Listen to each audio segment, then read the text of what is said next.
गुणानी. Now, last time I have told you about motion in a straight line. Now today I will tell you motion in a plane.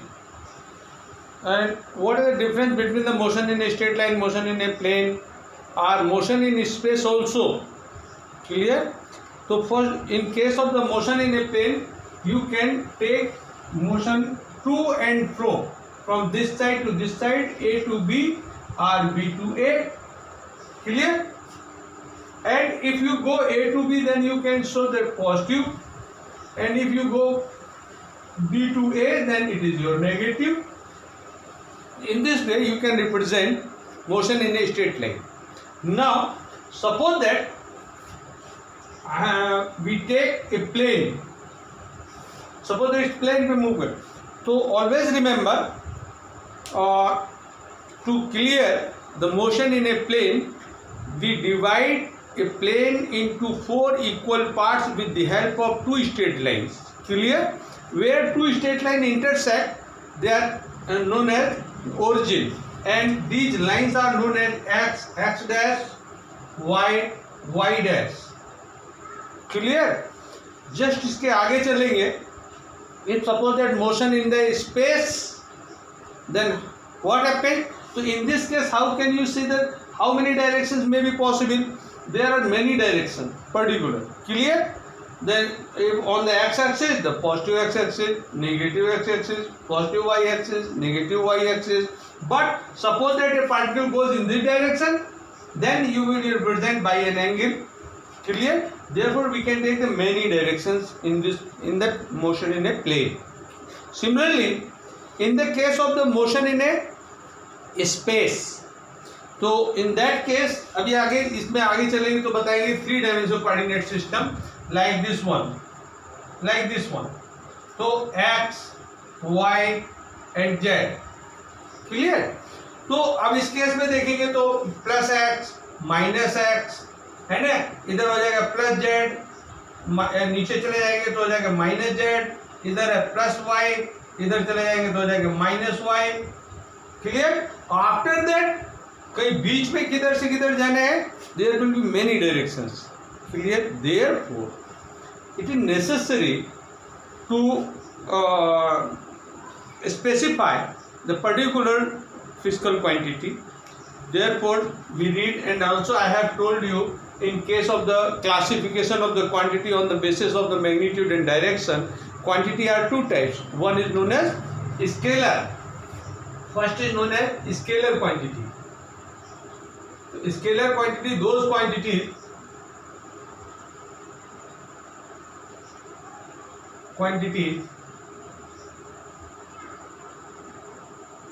scalar quantity, for example, like a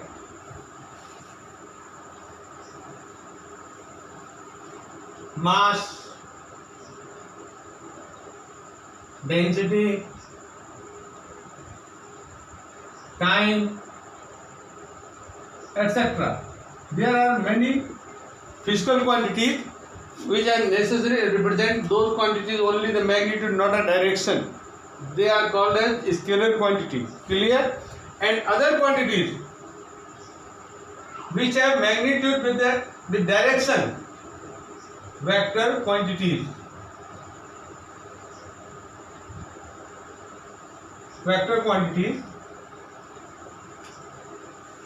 Just for example, so according to definition of vector quantities, I have told you, notes में आपके लिखा भी होगा. और तो vector quantity में those physical quantities which have magnitude with direction is known as the vector quantity. Clear? And for example, we can say that displacement,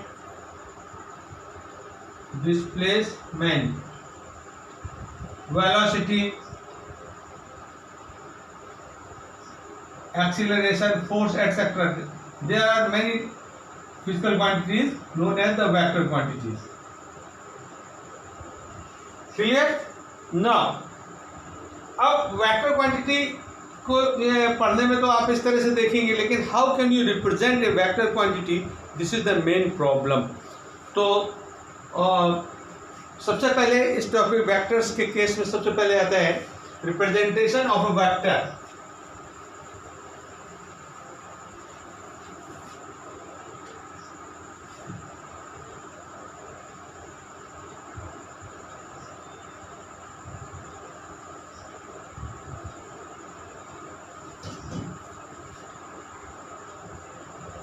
Of a vector. Always you have to remember first scalar, vector quantity and representation of vector. So first of all you can see that we take 2 points A and B. Clear? If you meet the AB, then it can be written as AB. And also you can say that BA. There is any problem? No problem. But if you make an arrow like this one, now it can be represented as vector AB. अब इसको आप इस तरह से लिखेंगे vector AB and it is not equal to, अब इसको आप ये नहीं लिख सकते, ये इसके इक्वल नहीं हो सकती। क्लियर? अब अगर इसको इक्वल करना है तो इसको लिखेंगे minus B A, because A to B, अगर बी टू ए जा रहे हैं तो बी टू ए का मतलब क्या है? बी टू ए का मतलब है ए से बी के just opposite, therefore it you can represent by negative sign. Clear?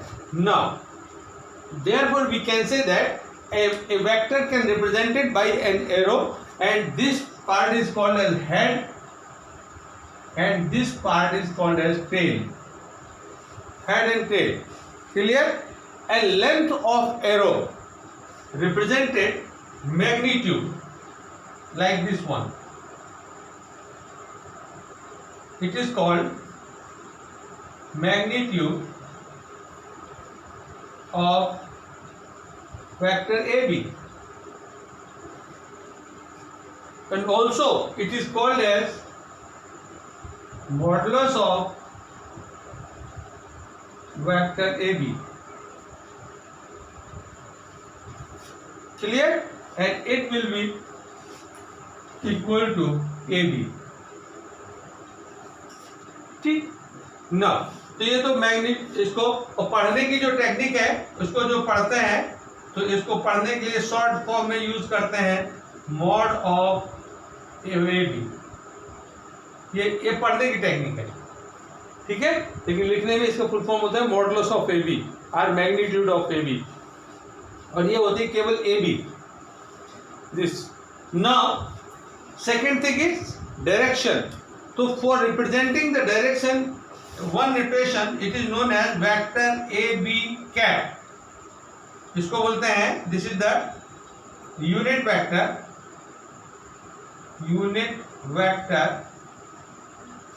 in the direction of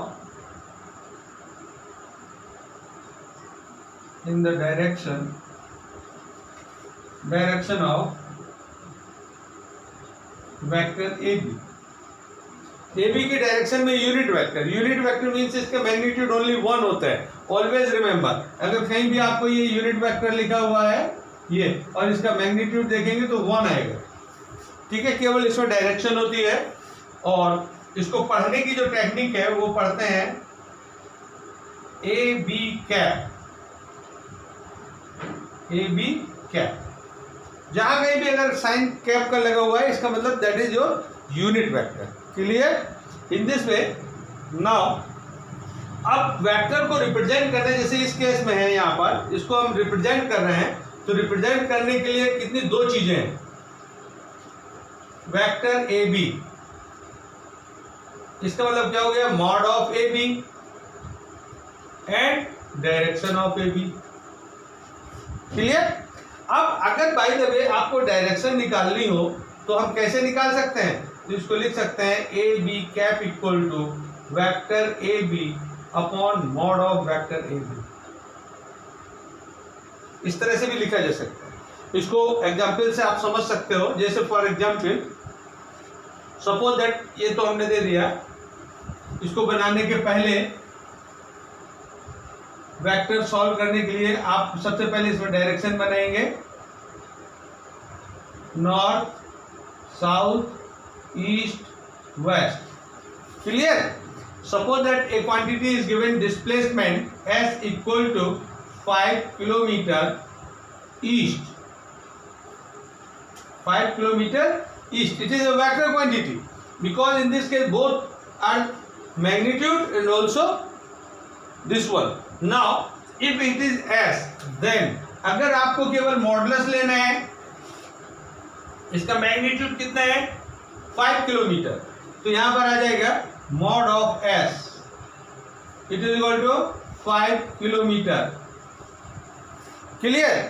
now अगर दें unit vector s equal to, तो ये कितना हो जाएगा यूनिट वेक्टर, तो अब अकॉर्डिंग टू दिस फॉर्मूला अगर आप देखेंगे तो s यूनिट वेक्टर बराबर क्या आएगा, vector s upon mod of s, तो ये कितना हो जाएगा 5 किलोमीटर ईस्ट अपॉन 5 किलोमीटर लिख देंगे, लेकिन उसमें ऐसे, तो अगर ये कैंसिल हो गया ये आएगा तो इक्वल टू कितना बचेगा 1 किलोमीटर ईस्ट, ये आ जाएगा 1 किलोमीटर ईस्ट। तो 1 किलोमीटर ईस्ट का मतलब क्या, यूनिट वेक्टर हुआ, यूनिट आ गया, तो इसलिए इस तरह से याद रखेंगे कि इसको हम यूनिट वेक्टर को रिप्रेजेंट, यूनिट वेक्टर केवल डायरेक्शन रिप्रेजेंट करती है, मैग्नीट्यूड हमेशा यूनिट वेक्टर का क्या होगा 1 होगा। क्लियर? आफ्टर दैट, तो ये है वेक्टर रिप्रेजेंटेशन ऑफ वेक्टर, किसी वेक्टर को हम कैसे आप अपनी कॉपी पर रिप्रेजेंट करेंगे अगर कोई लिखा हुआ है। हाँ, यहाँ एक चीज और बता दूं कि जैसे फॉर एग्जांपल यहाँ पर s equal to 5 kilometre east लिखा हुआ है, तो आपके पास कॉपी में 5 किलोमीटर लंबी कॉपी तो हो नहीं सकती, तो उसके लिए आपको यहाँ पर एक एज्यूम करना पड़ेगा स्केल,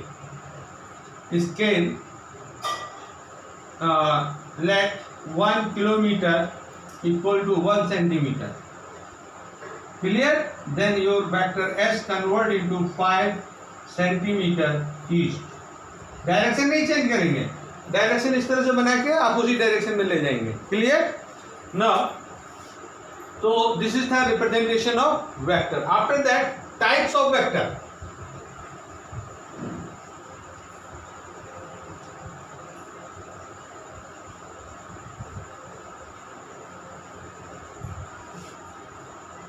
नेक्स्ट पॉइंट है टाइप्स ऑफ वेक्टर।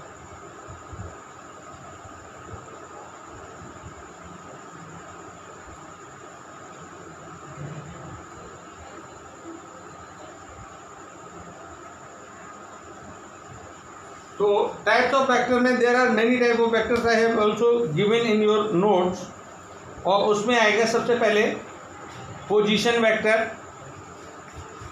तो position vector, this is the most important, position vector पहला। What do you mean by the position vector? Suppose that in A system there is a point P. So what is the position of P? How can you tell? Then with respect to origin, ये x dash, y dash, then for representing P we give a line joining origin to the P and it is called as OP. It is called as position vector. Clear?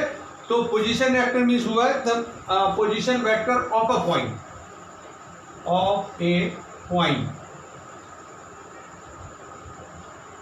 तो we can say that vector which represent the position of a point with respect to origin is called as position vector and it is written as position vector of point P is called OP.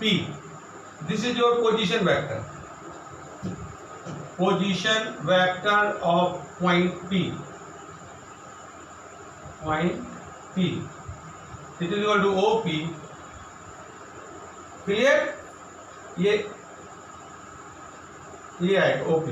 It is called as position vector. Second, displacement vector. Displacement vector. अगर displacement vector देखें तो अब इसमें क्या आ जाता है, ये तो मान लीजिए पॉइंट P पे था, अभी थोड़ी देर के लिए अगर हम ले लें कि ये कोई पार्टिकल P पर है और थोड़ी देर बाद Q पर पहुंच गया, कहाँ पहुंचा, Q पे, तो Q पे चले जाएंगे तो Q का पोजीशन वेक्टर क्या हो जाएगा, OQ। ठीक, लेकिन पार्टिकल आपका कहां से कहां गया, P से Q पर, लाइक दिस वन। ठीक है, तो डिस्प्लेसमेंट कितना हुआ, P से Q।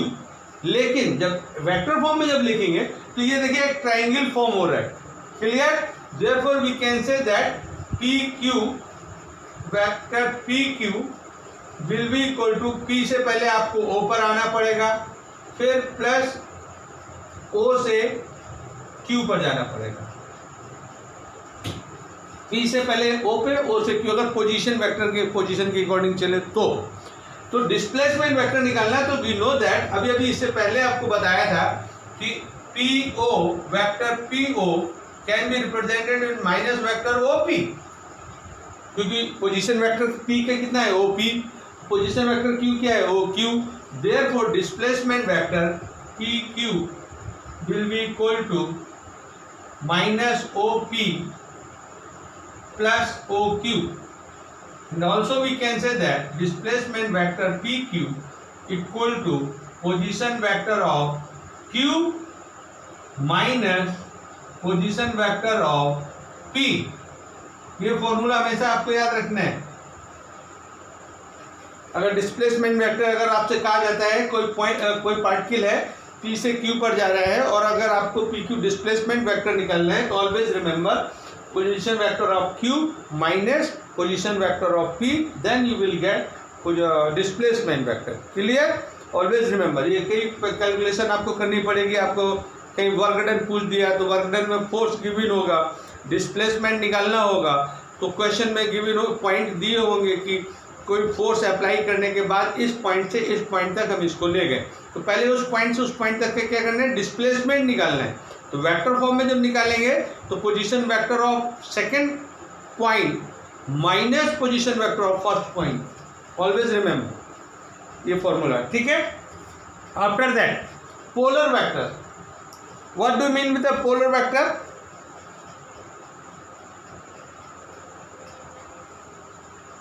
अगर किसी का स्टार्टिंग पॉइंट अगर गिवन हो तो उसको हम पोलर वेक्टर बोलते हैं। आगे चलोगे बच्चों तो पोलर कोऑर्डिनेट भी पढ़ोगे।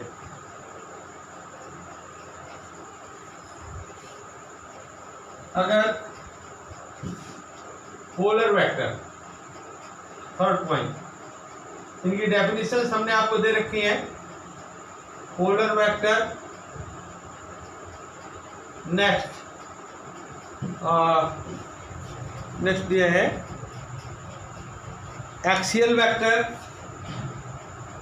एक्सिस के अलॉन्ग चल रहा है, axial vector, equal vectors, opposite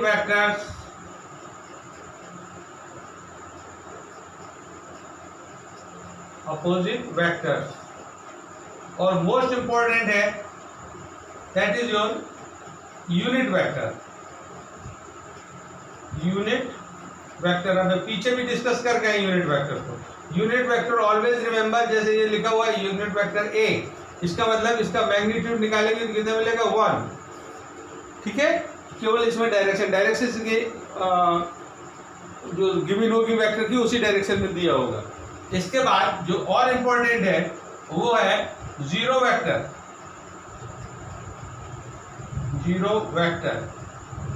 zero vector की आवश्यकता क्या हुई, अब जीरो वेक्टर कोई नोटेशन तो है नहीं, तो अगर मान लीजिए कहीं vector A equal to vector B दिया है, इसको अगर ट्रांसफर करोगे तो vector A minus vector B क्या मिलेगा आपको, जीरो वेक्टर मिलेगा।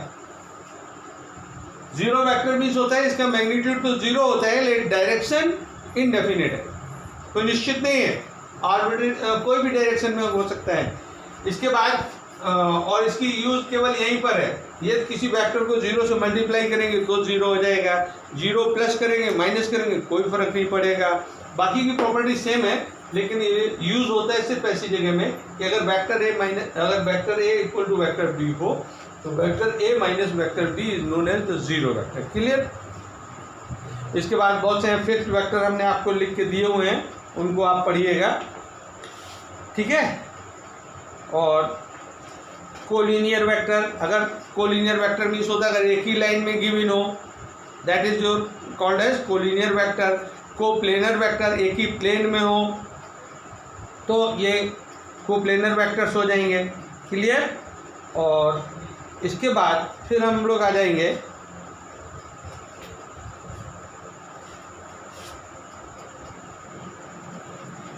अभी हम लोग जो है मैथमेटिकल ऑपरेशन हम लोगों ने पढ़े हैं, और मैथमेटिकल ऑपरेशन में कौन कौन से हैं, कितने मैथमेटिकल ऑपरेशन पता है?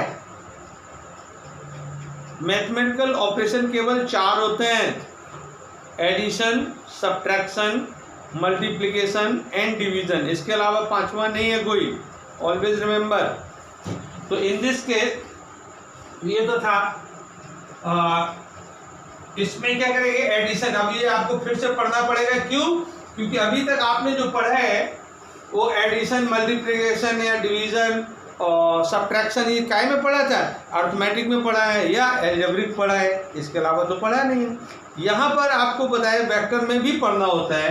तो सबसे पहले आएगा addition of vectors, addition of vectors.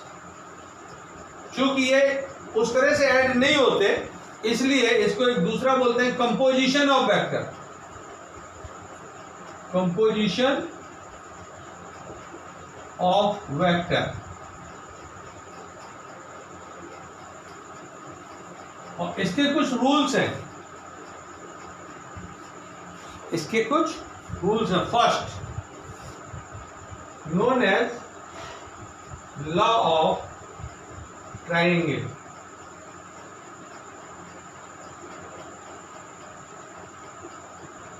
ये आपको लिख के भी दिया गया है, और याद रखिएगा, when two vectors are given in different points in different direction, then resultant of them may be found with the help of law of triangle. How? For example, इसको केवल एग्जाम्पल से समझ सकते हैं, ज्योमेट्रिकल मेथड भी है।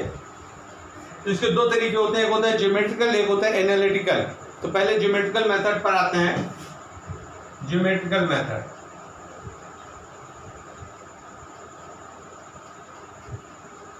और इसमें सबसे पहले माना let Ram goes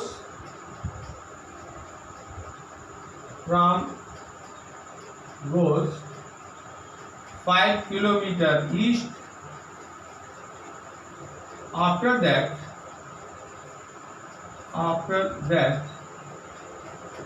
he turns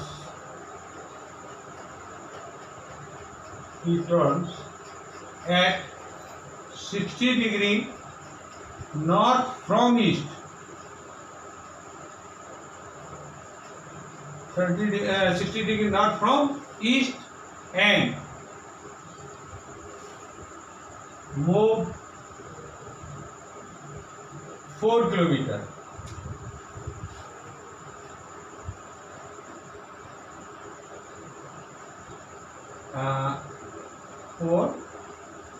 four kilometre for reaching his school. Clear? Now what is the displacement? और आपके पास क्वेश्चन आ गया, what is displacement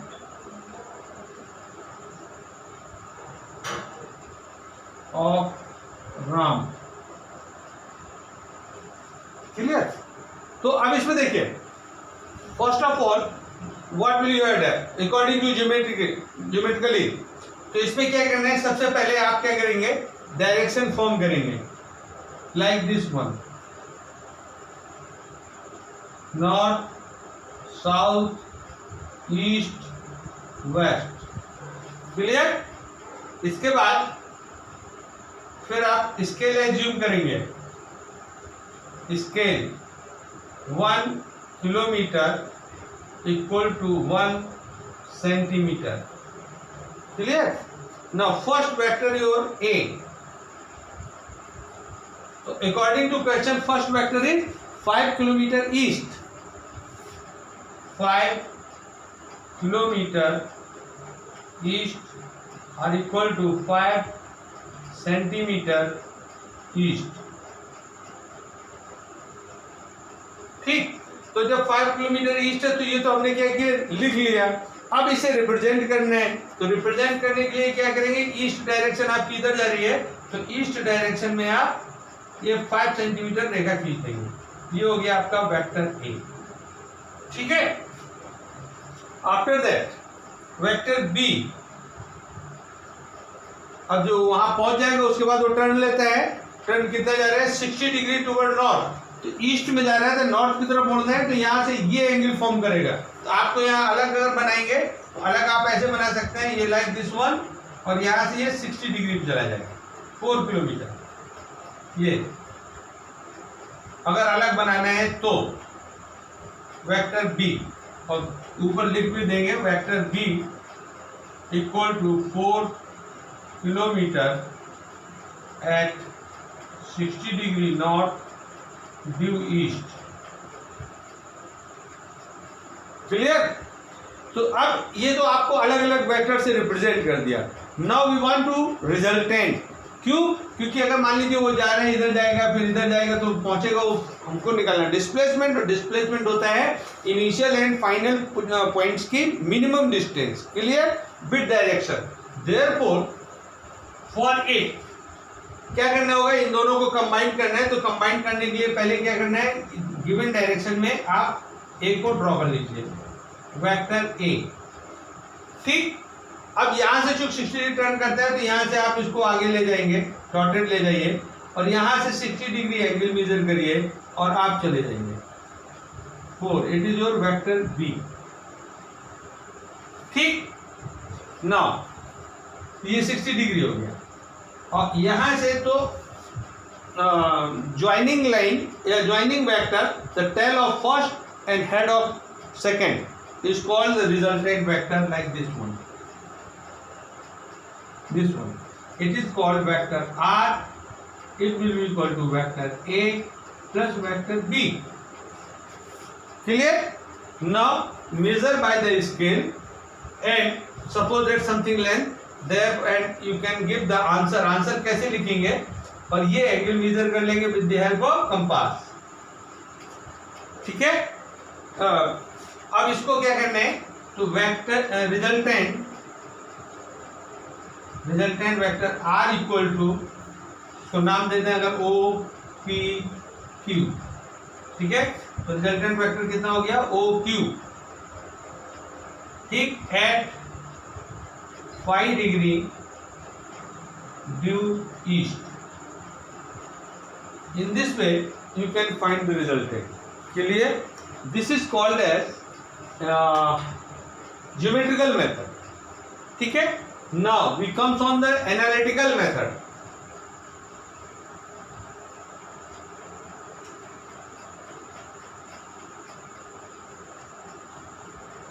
Analytical method.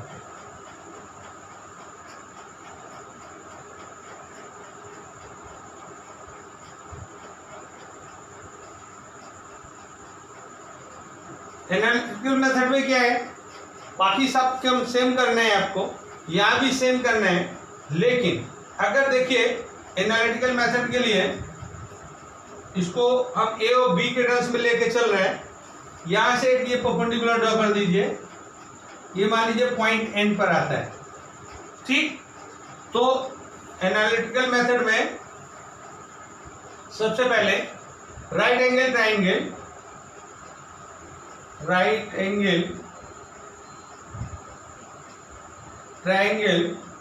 ONQ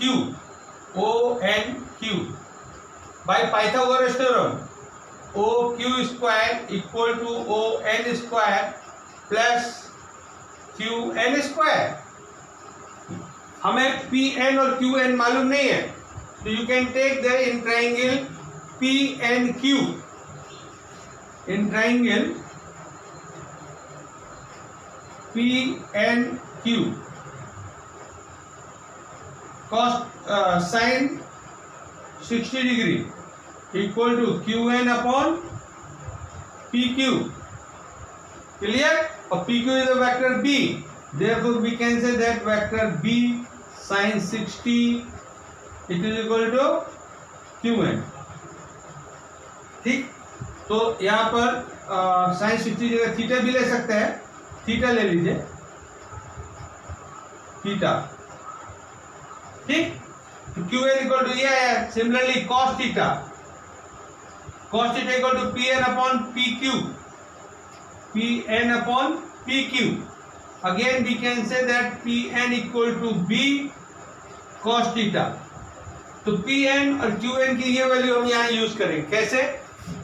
OQ square equal to ON can be written as OP plus PN. ON equal to OP plus PN plus QN square.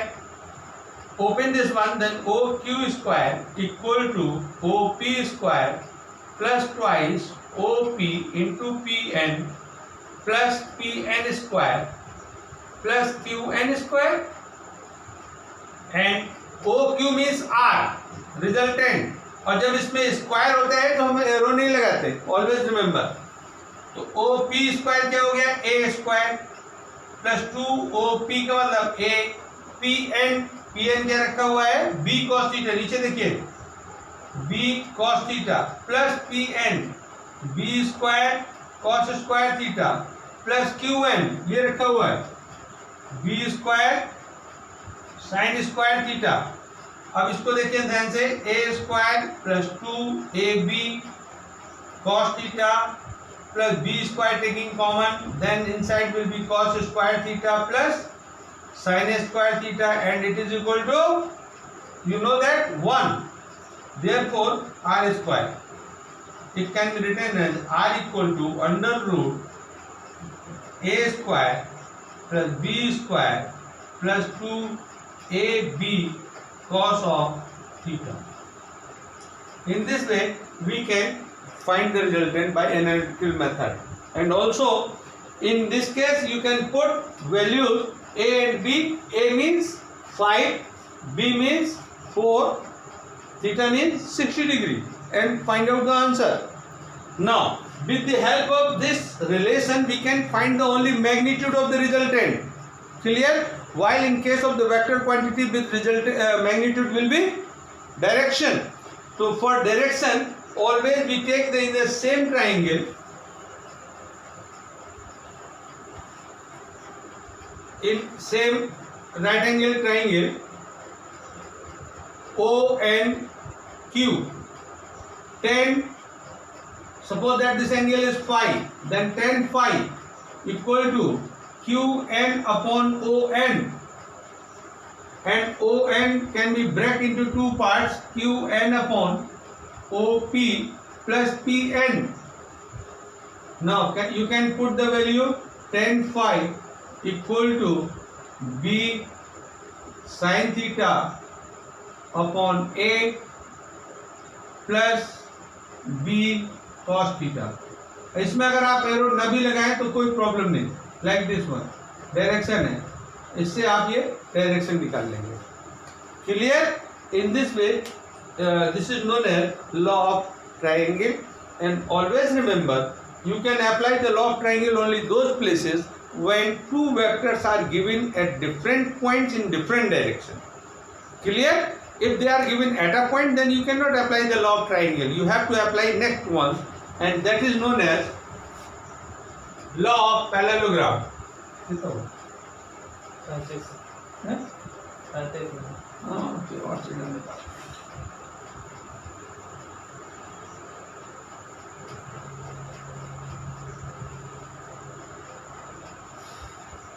Next one is law of parallelogram.